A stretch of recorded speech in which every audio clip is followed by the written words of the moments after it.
So today we are going to look at the transport system in animals. Now, to introduce the topic to you, I want you to understand that they are very small animals like the flatworm, which uses the process of diffusion as the transport system. But we also have bigger animals like ourselves, human beings, and other animals like whales and any other big animal that you can think about. So let us first of all discuss what is the necessity of having blood as the transport medium in our bodies, while small animals can just use a simpler system like diffusion. Small animals like the flatworm simply uses diffusion. So what we must understand that diffusion is the movement of particles from the region of low concentration,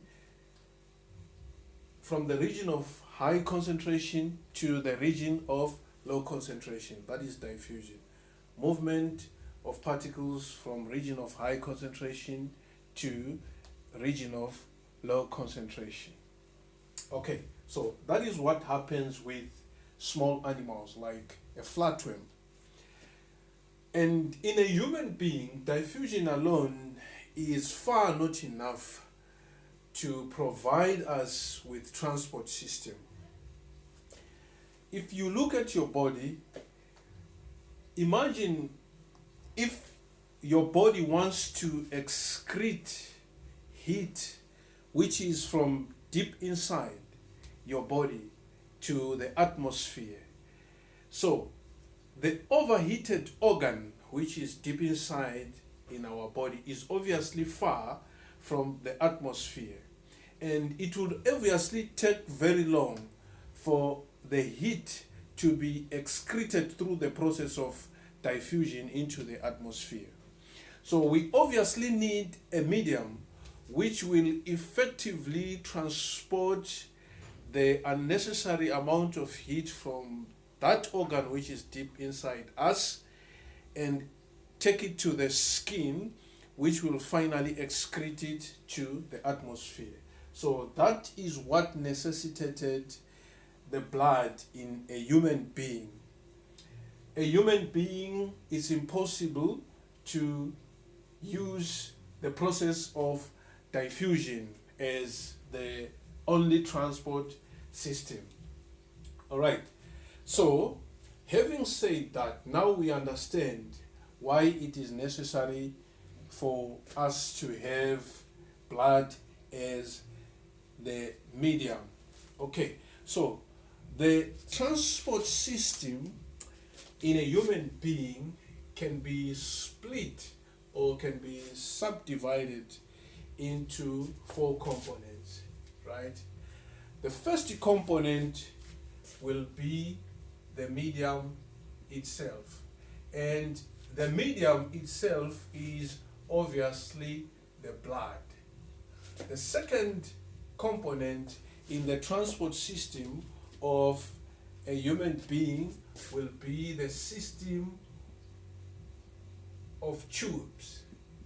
The system of tubes. That is the second component. And in the system of tubes, we find arteries and veins. In this system of tubes, we find arteries and veins. And the third component in the transport system of a human being is the pump. And the pump in this case is the heart. The fourth component in the transport system will be capillaries. Okay, great. Now, we will talk about the blood itself.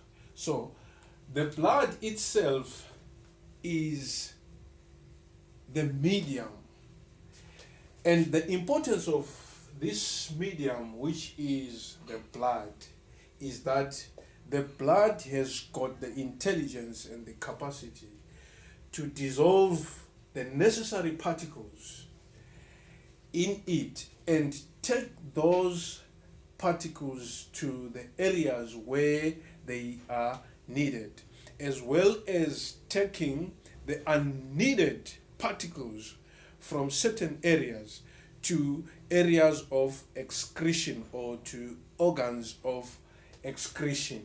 So that is the main role that is played by the blood. And obviously, this blood needs tubes or pipes to travel through.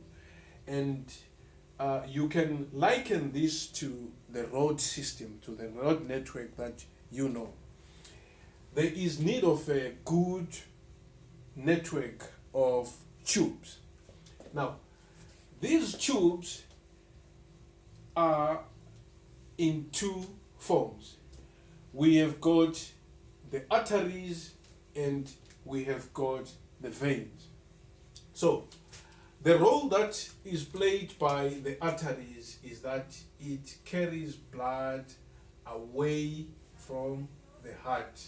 And the role that is played by veins is that it carries blood to the heart or towards the heart. Okay, so we obviously need a way out, which is arteries, and a way in, which is veins. Okay, and then we have got the pump, which is our heart. The heart plays the role of maintaining pressure. Remember that it's not easy for blood to move from, I'm standing right now, the blood to move from my toes to come back to my heart. It's not easy. There is a force of gravity and all that. So to maintain the pressure, the heart, there should be a pumping system.